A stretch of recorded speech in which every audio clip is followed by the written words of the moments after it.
Hello बच्चों, कैसे हैं आप लोग। आपका स्वागत है आपके online platform physics study by Rajiv sir. जैसे बच्चों हमने अपने लास्ट लेक्चर्स में गॉस की प्रमेय के अनुप्रयोग आधारित एनसीईआरटी बुक्स के न्यूमेरिकल स्टार्ट करे थे। उसके 2 लेक्चर्स हो चुके हैं। तो बच्चों आज हम देखेंगे उस लेक्चर्स का पार्ट 3। जिन बच्चों ने पिछले लेक्चर्स नहीं देखे हैं तो लेक्चर्स को जाके देखना।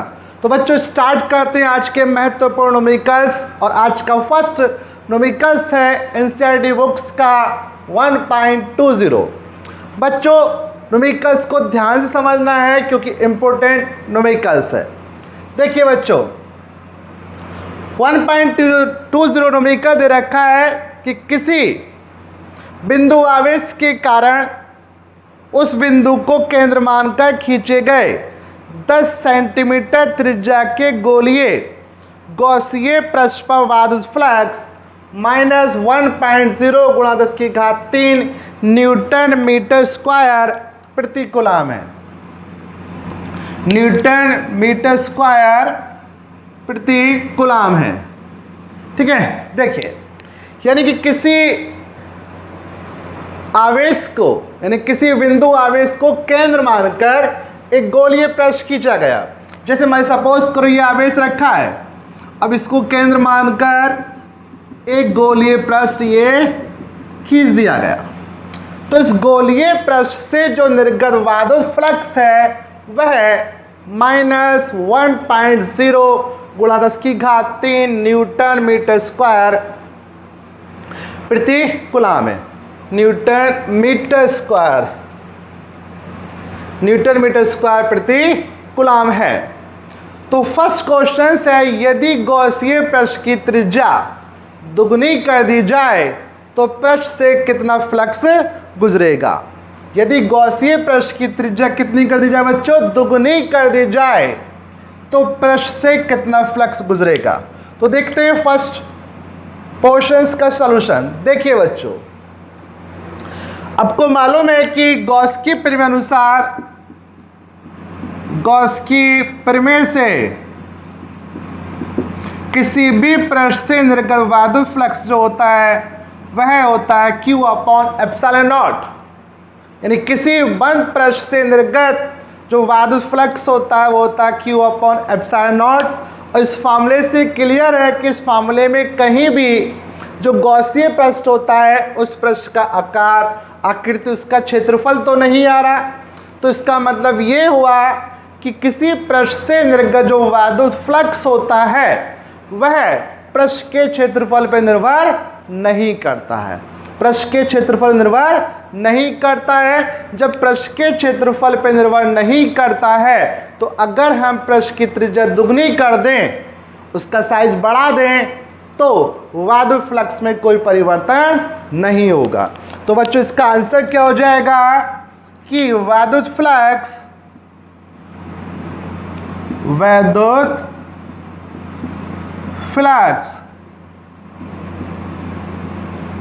पृष्ठ के आकार क्षेत्रफल पर निर्भर नहीं करता है।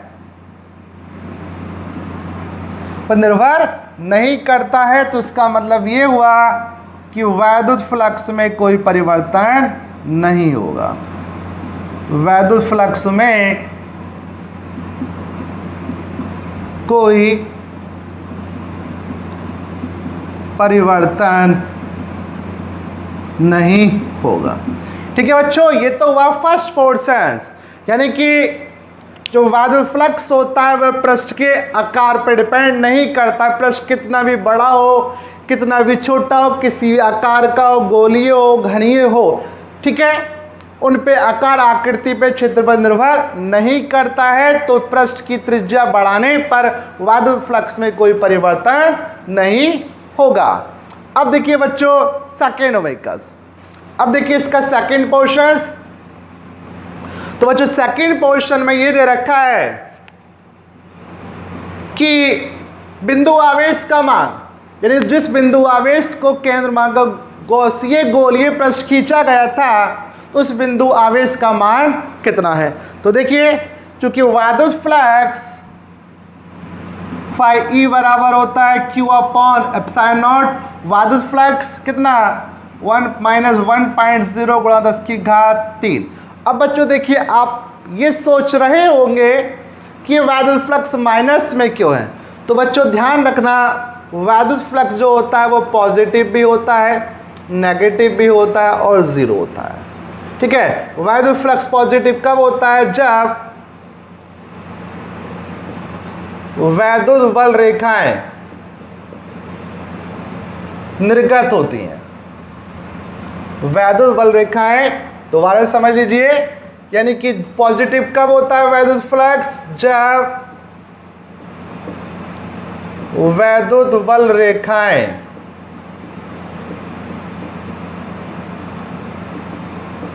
पृष्ठ से निर्गत होती हैं। ठीक है, यानी उससे बाहर निकलती हैं। और नेगेटिव कब होता है, जब उससे वैद्युत बल रेखाएं अंदर प्रवेश करती हैं। अगर किसी पृष्ठ में वैद्युत बल रेखाएं अंदर प्रवेश कर रही हैं तो उसका वैद्युत फ्लक्स होता है नेगेटिव, और यदि किसी पृष्ठ से वैद्युत बल रेखाएं बाहर निकल रही हैं तो उसका वैद्युत फ्लक्स होता है पॉजिटिव। और यदि किसी पृष्ठ में कुछ बल रेखाएं अंदर प्रवेश कर रही हैं, कुछ बाहर निकल रही हैं, तो उस स्थिति में नेट फ्लक्स होता है बाहर निर्गत वैद्युत बल रेखाएं माइनस अंदर प्रवेश करने वाली वैद्युत बल रेखाएं। ठीक है, तो देखिए यहाँ पे माइनस है तो इसका मतलब ये हुआ कि अंदर प्रवेश करने वाली रेखाएं ज़्यादा हैं। आवेश पूछा, और एप्सिलॉन नॉट क्या होता है बच्चों, निर्वात की वायुशीलता, और जिसकी वैल्यू होती है 8.85 गुणा 10⁻⁻12। ठीक है, तो Q बराबर क्रॉस मल्टीप्लाई कीजिए। तो देखिए क्रॉस मल्टीप्लाई करते हैं तो बच्चों ये आता है, ये आ जाएगा माइनस 8.85 गुणा 10⁻�9 कूलम।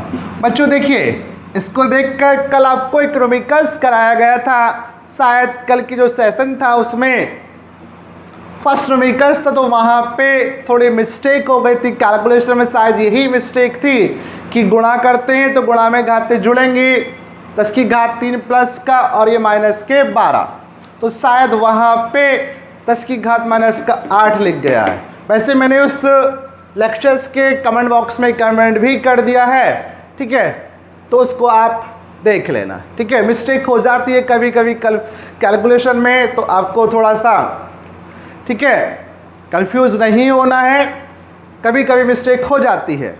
ठीक है, देखिए तो बच्चों ये हो गया 1.120 का सॉल्यूशंस। स्क्रीनशॉट लीजिए, फिर देखते हैं नेक्स्ट न्यूमेरिकल्स। ठीक है बच्चों, फिर देखिए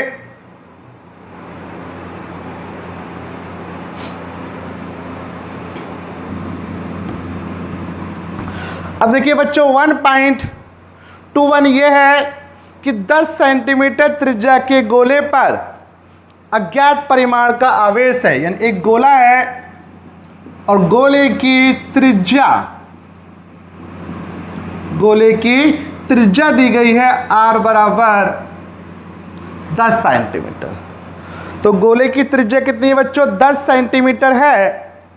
और यदि गोले के केंद्र से 20 सेंटीमीटर की दूरी पर वायुद क्षेत्र, गोले के केंद्र से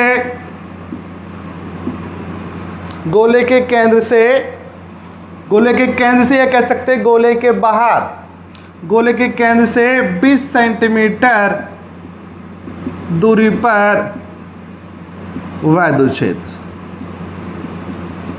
कैपिटल ई दे रखा है 1.5 गुणा 10⁻³ न्यूटन प्रति कूलम। 1.5 न्यूटन प्रति कूलम। तो गोले पर नेट आवेश, गोले पर नेट आवेश क्यों हमसे पूछा गया। देखिए बच्चों ये है नेक्स्ट न्यूमेरिकल्स 1.21।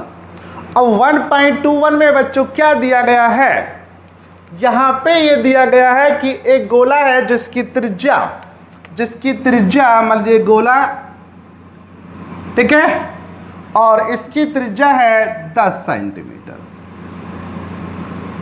ये गोले का केंद्र, एक गोला है जिसकी त्रिज्या कितनी है 10 सेंटीमीटर और गोले के केंद्र से 20 सेंटीमीटर की दूरी पर, यानी गोले के केंद्र से कितनी दूरी बच्चों 20 सेंटीमीटर की दूरी पर।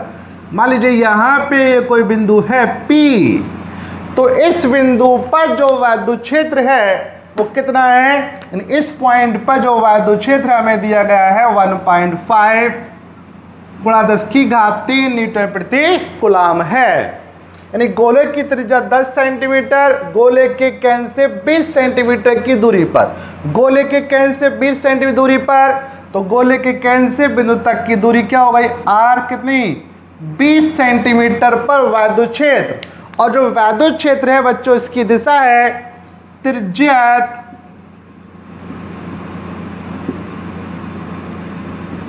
अंतर्मुखी,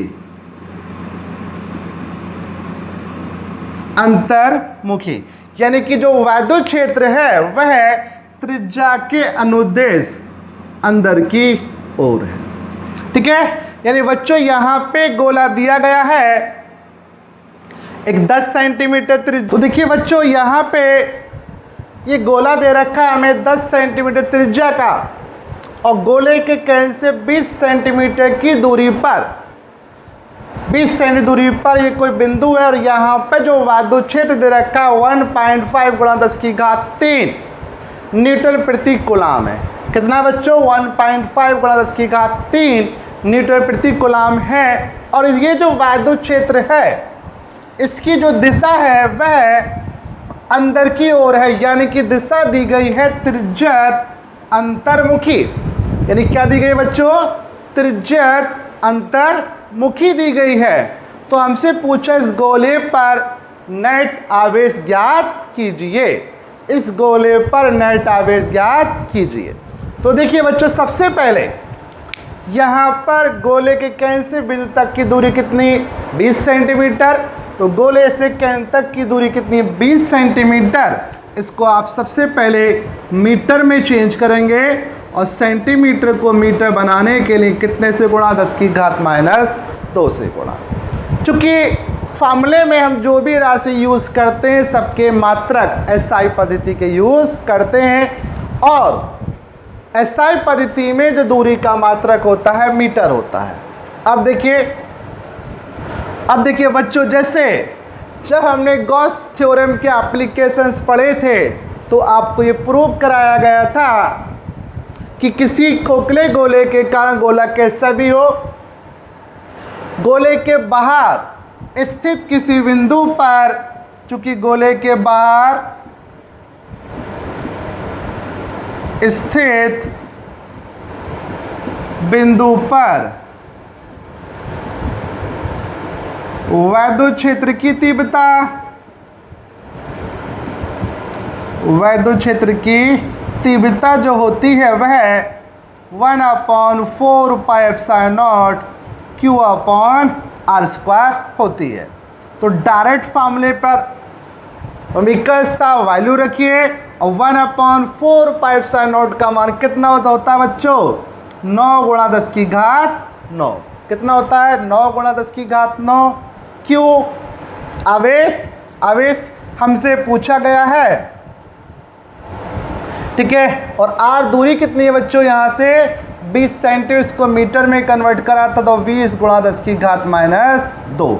और ये विद्युत क्षेत्र की तीव्रता का परिमाण था कितना 1.5 गुणा 10⁻3। अब देखिए इसको, अगर इसको हम सॉल्व करते हैं तो ये 1.5 गुणा 10⁻3 9 गुणा 10⁻9 इंटू क्यू। अब इसको देखिए इसका वर्ग कीजिए, इसका वर्ग करते हैं तो कितना 2 का वर्ग कितना आ जाएगा बच्चों 4 आ जाएगा, ठीक है। और यहाँ 10⁻−2 10⁻1 प्लस का तो 10⁻−1 बचता है, स्क्वायर करेंगे 10⁻2 आ गया। अब देखिए बच्चों यहाँ पर इसको हल करते हैं, क्रॉस मल्टीप्लाई कर दीजिए तो कितना हो जाएगा 15 चौका 60 6 और गुणा में घाते क्या होती हैं, जुड़ती हैं, माइनस के 2 प्लस के 3, तो कितना बचा, 1 बचा। 5 चौका 60 आएगा, तो 60 का मतलब ये हो जाएगा 6.0 लिख दीजिए या 6 लिख दीजिए इंटू 10 और 9 गुणा 10 की घात 9 क्यूब। ठीक है बच्चों, इसका हमने वर्ग करा, वर्ग करने पे कितना आ गया, 4 गुणा 10 की घात माइनस 2 आया। ठीक, क्रॉस मल्टीप्लाई कर दी, 15 चौका 60, 6.0 गुणा में घातें जुड़ती हैं, 10 की घात 3 और 10 की घात माइनस के 2, 1 बचा। तो Q इजिकल टू आ जाएगा, ये 60 हो गया और ये 9 गुणा 10 की घात 9। तो डिवाइड कर दीजिए 3 से, 3 दूनी 6, 3 तिया 9। ठीक है, 3 से डिवाइड करेंगे तो 3 छंग 18, 3 छंग 18, 3 छंग 18 गुणा 10 की घात माइनस के 9 कूलम। अब बच्चों, चूंकि यहाँ पर ध्यान से देखा जाए तो यहाँ पे क्वेश्चन में दिया गया था कि ये जो वैद्युत क्षेत्र है वो अंतर्मुखी है, त्रिज्या के अंदर की ओर है। त्रिज्या के अंदर की ओर का मतलब ये जो गोले की ओर वैद्युत क्षेत्र है, और जब गोले की ओर वैद्युत क्षेत्र का मतलब ये होगा कि ये गोला कैसा होना चाहिए, ऋणावेशित होना चाहिए, क्योंकि ऋणावेश के कारण जो वैद्युत क्षेत्र की दिशा होती है सदैव आवेश की ओर। तो ये बच्चों कैसा आवेश होगा, ऋण आवेश होगा। कैसा आवेश होगा, ये ऋणावेश होगा। ठीक है बच्चों, तो स्क्रीनशॉट लीजिए और फिर देखते हैं नेक्स्ट न्यूमेरिकल्स। देखिए बच्चों, न्यूमेरिकल्स इजी है, बस आपका बेसिक कॉन्सेप्ट क्लियर होना चाहिए। ठीक है, देखिए बच्चों, अगला फिर नेक्स्ट न्यूमेरिकल्स।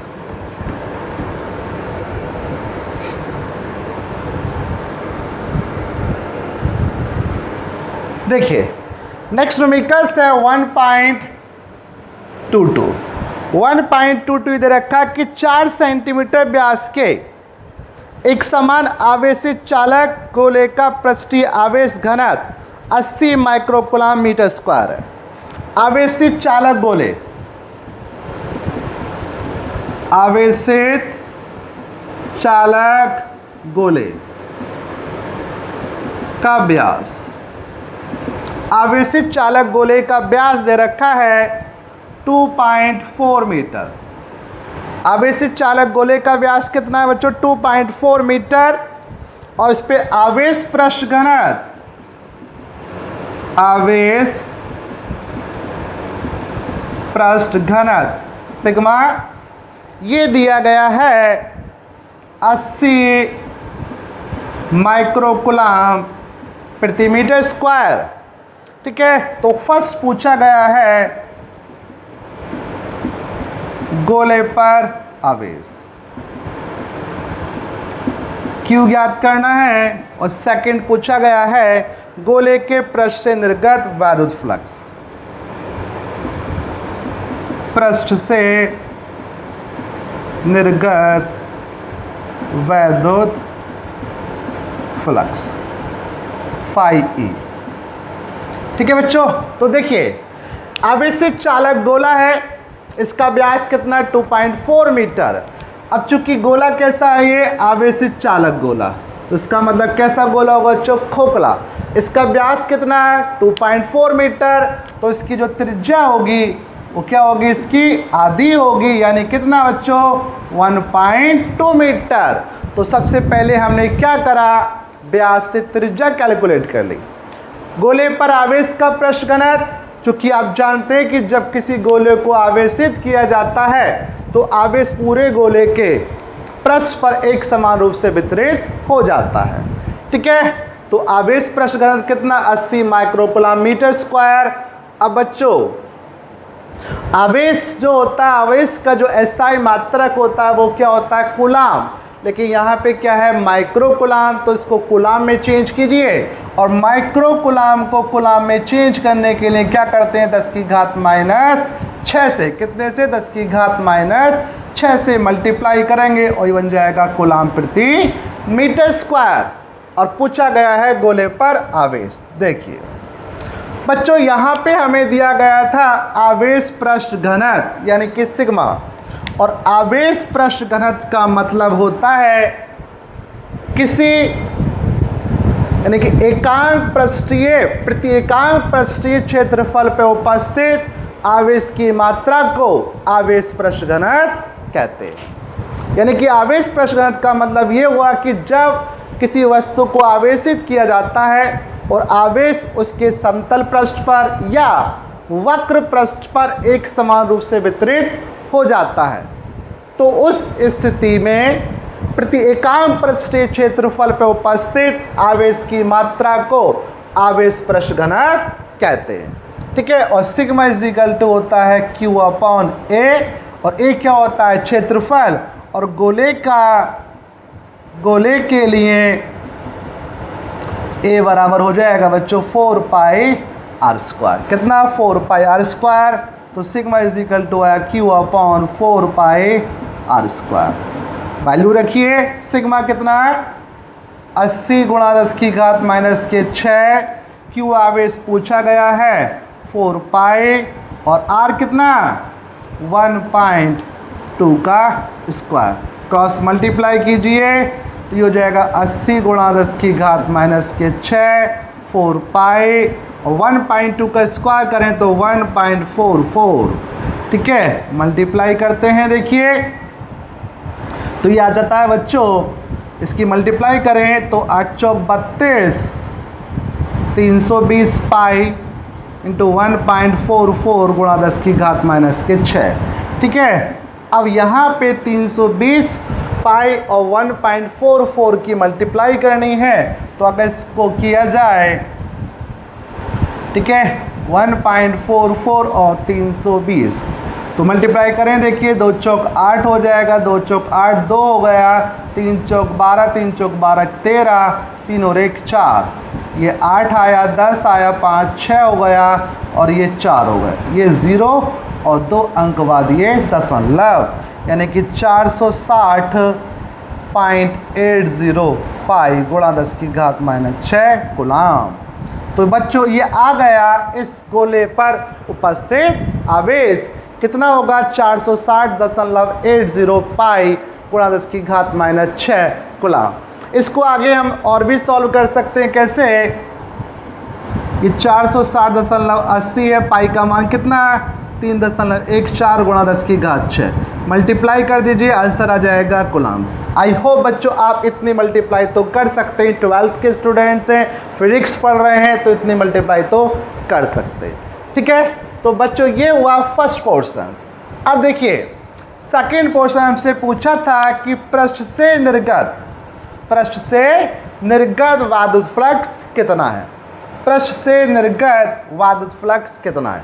तो देखिए बच्चों, पृष्ठ से निर्गत वायुद फ्लक्स बी, तो पृष्ठ से निर्गत वायुद फ्लक्स अभी आपको जस्ट पीछे न्यूमेरिकल्स में भी बताया गया कि किसी भी पृष्ठ से निर्गत वायुद फ्लक्स फाई ई बराबर क्या होता है? Q upon epsilon not. ठीक है, तो फाई ई Q कितना आया था? ये 460.80 पाई गुणा 10 की घात माइनस 6, और इसकी वैल्यू एप्सिलॉन नॉट की 8.85 गुणा 10 की घात माइनस के 12। ठीक है, तो इसको आप सॉल्व कर लीजिएगा, तो ये आंसर आ जाएगा किसमें? हमारा न्यूटन मीटर स्क्वायर प्रति कूलम। बस ये आपको डिवाइड कर देना है। ठीक है, यानी कि इसको डिवाइड करेंगे तो 460.80 पाई हो जाएगा बटे 8.85 और गुणा 10 की घात कितना आ जाएगा? ये 12 आ जाएगा।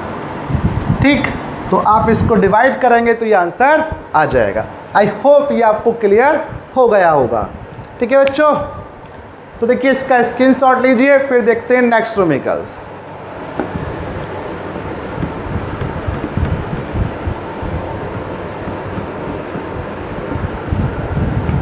देखिए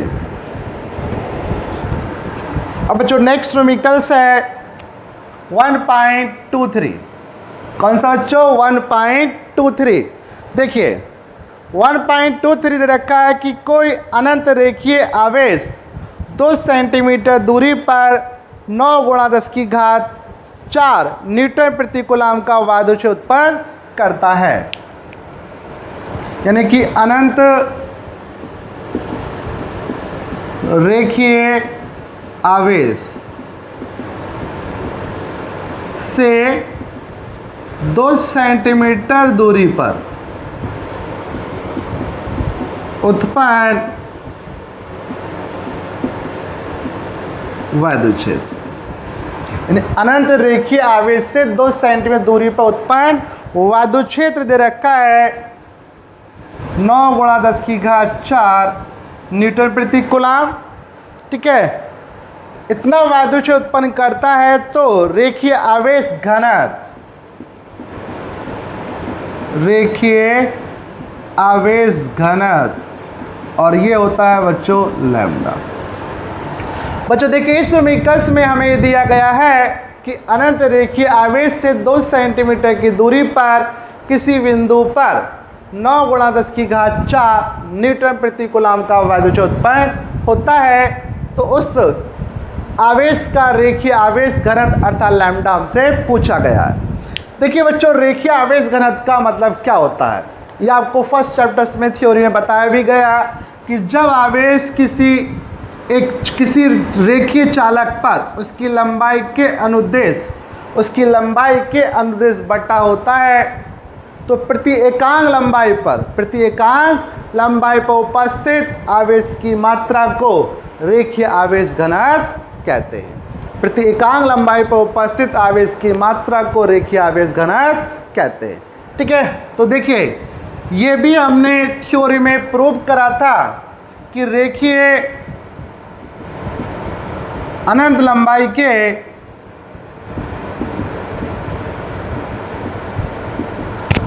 के रेखीय आवेश के कारण उत्पन्न वैद्युत क्षेत्र की तीव्रता, तो अनंत लंबाई के रेखीय आवेश के कारण उत्पन्न वैद्युत क्षेत्र की तीव्रता होती है E बराबर λ/2πε0 r। ठीक है, r होता है रेखीय चालक से बिंदु तक की दूरी, और यहाँ पर ये हमें जो दूरी दी गई थी वो बच्चों कितनी दी गई है, 2 सेंटीमीटर है। कितना है, 2 सेंटीमीटर, तो इसको हम मीटर में कन्वर्ट करेंगे और सेंटीमीटर को मीटर बनाने के लिए 10⁻² से मल्टीप्लाई करेंगे।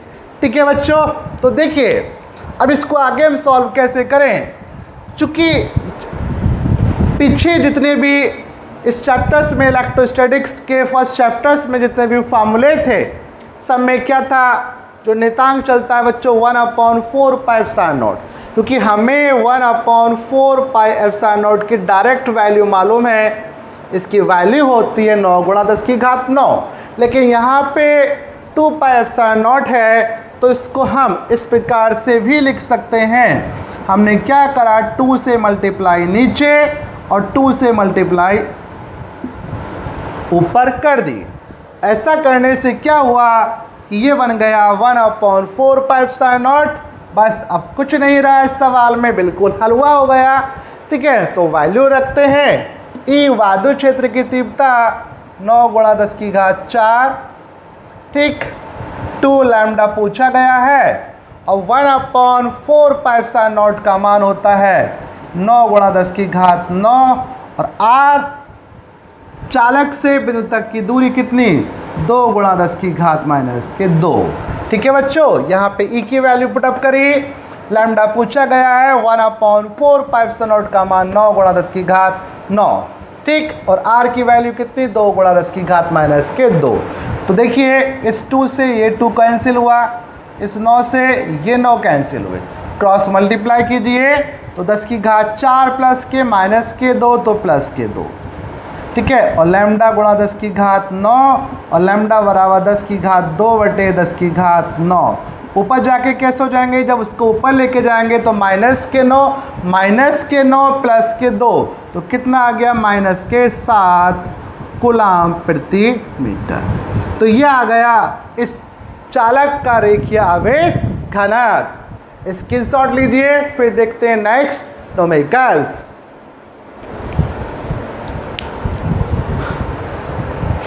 देखिए बच्चों, अब बच्चों देखिए, अगर आपको किसी भी न्यूमेरिकल्स में कोई क्वेरी हो, कोई पॉइंट क्लियर नहीं हुआ हो तो आप कमेंट बॉक्स में कमेंट कर सकते हैं, ठीक है। आपको उसका सॉल्यूशंस मिल जाएगा, जो कि आपको डाउट है वो क्लियर कर दिया जाएगा। तो देखिए बच्चों, अब देखते हैं नेक्स्ट न्यूमेरिकल्स 1.24। और बच्चों देखिए जो 1.24 न्यूमेरिकल्स है ये मोस्ट इम्पोर्टेंट है, मोस्ट इम्पोर्टेंट न्यूमेरिकल्स। यहाँ पे दे रखा है कि दो बड़ी पतली धातु की प्लेटें एक दूसरे के समांतर निकट हैं, यानी यहाँ पर दो पतली प्लेट्स हैं इस प्रकार से,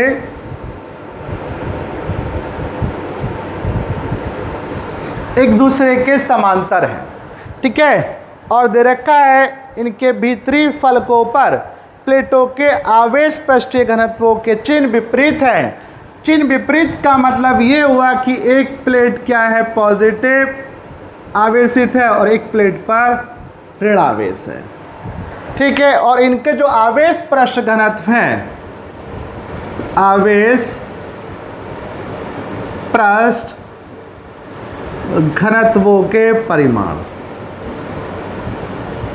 लिख सकते हैं सिग्मा 1 बराबर सिग्मा 2 इक्वल है, ठीक है। और ये जो परिमाण दिए गए हैं सिग्मा 1 इक्वल टू सिग्मा 2 ये दे रखा है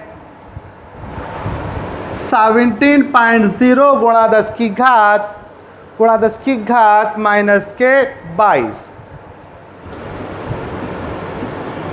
कूलाम मीटर स्क्वायर, कूलाम प्रति मीटर स्क्वायर। तो पूछा है पहली प्लेट के बाह्य क्षेत्र में, दूसरी प्लेट के बाह्य क्षेत्र में और प्लेटों के मध्य बीच में वायु क्षेत्र का परिमाण ज्ञात कीजिए।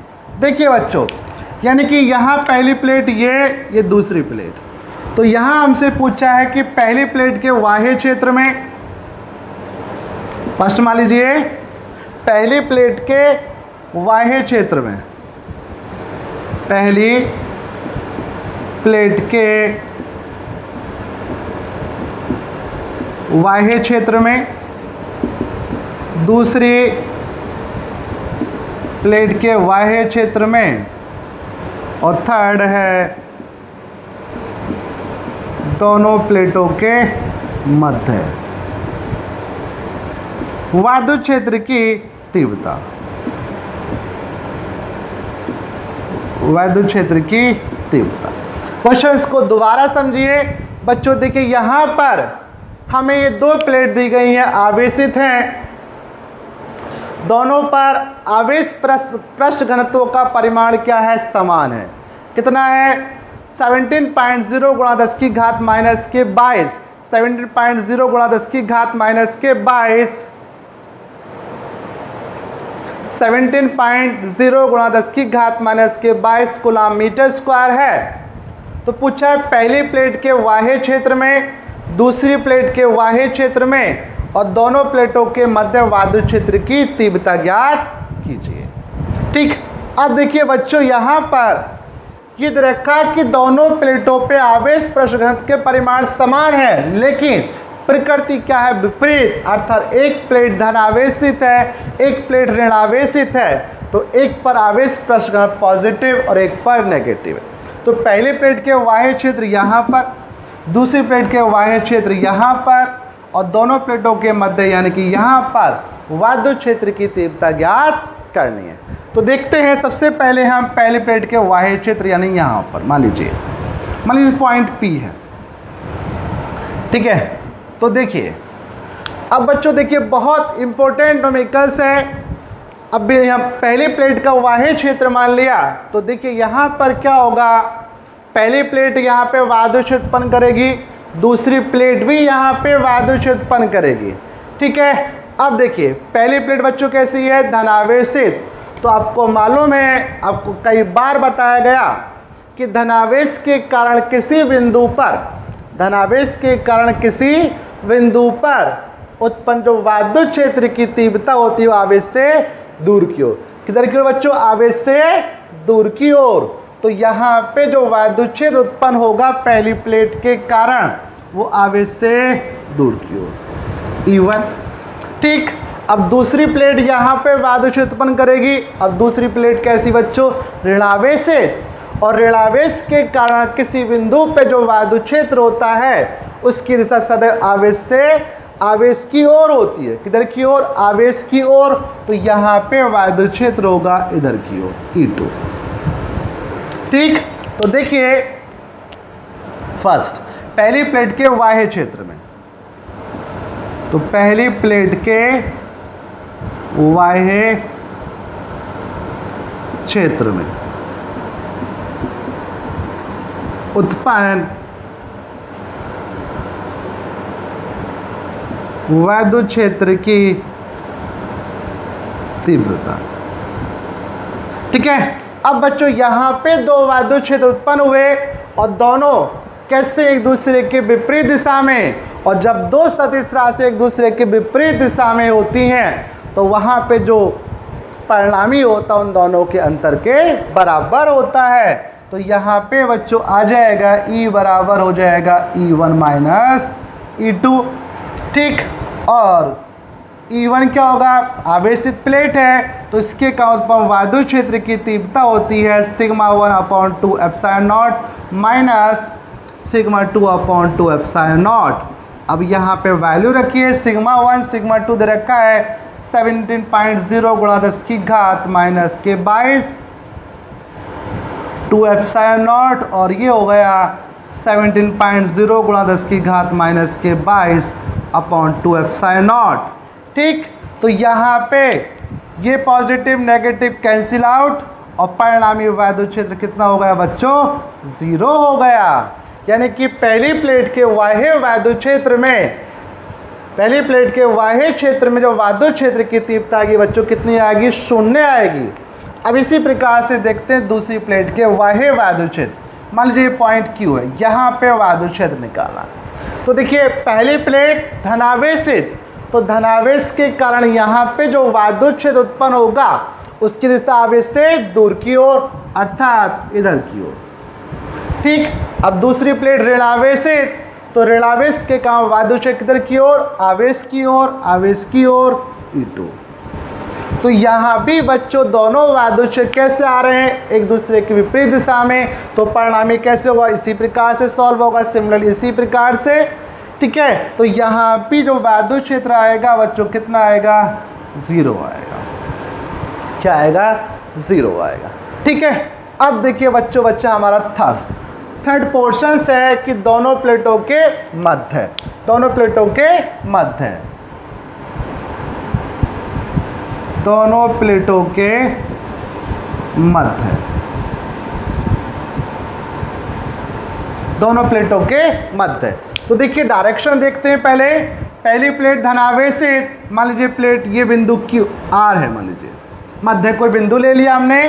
पहली प्लेट धनावेशित, धनावेश के कारण यहाँ पे जो वायु क्षेत्र उत्पन्न होगा वो आवेश से दूर की ओर अर्थात इधर की ओर। अब दूसरी प्लेट ऋणावेशित, तो ऋणावेश के कारण वायु क्षेत्र किधर की ओर होता है, आवेश की ओर अर्थात इधर की ओर। तो यहाँ पे क्लियर हुआ कि दोनों वायु क्षेत्र क्या आ रहे हैं, आवेश एक ही दिशा में आ रहे हैं, और जब दो सदिश राशियाँ एक ही दिशा में होती हैं तो परिणामी किसके बराबर, उनके योग के बराबर होता है। तो परिणामी जो वायु क्षेत्र होगा E बराबर हो जाएगा बच्चों E1 प्लस E2, और E1 का मान रखिए σ1/2 एप्सिलॉन नॉट, E2 हो जाएगा σ2/2 एप्सिलॉन नॉट।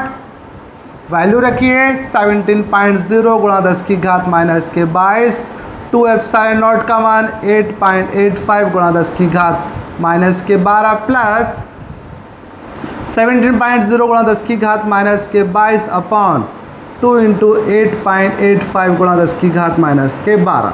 सॉल्व कीजिए, दोनों पद सेम है। ठीक है, तो ये एलसीएम आ जाएगा, कितना आ जाएगा बच्चों, इसको ऐड करें सॉल्व करें तो जाएगा 2 गुणा 17.0 गुणा 10 की घात माइनस के 22 बटे 2 गुणा 8.85 गुणा 10 की घात माइनस के 12। इस 2 से 2 क्रॉस हुआ। ठीक है, 17.0 और 8.85 गुणा 10 की घात माइनस के 12 ऊपर जाके प्लस के 12 होंगे तो कितना बचेगा बच्चों, माइनस के 10। इस पॉइंट से पॉइंट कैंसिल हुआ, एक जीरो इधर बढ़ गया। ठीक है, डिवाइड कर दीजिए 5 से, तो 5 कम 5, 3 बचे 5 सत्ते 35, 3 बचे 5 सत्ते 35, और यहाँ पे आया 5 तिया 15। ठीक है, 5 तिया 15, 2 बचे 5 चौक 20 और ये 0।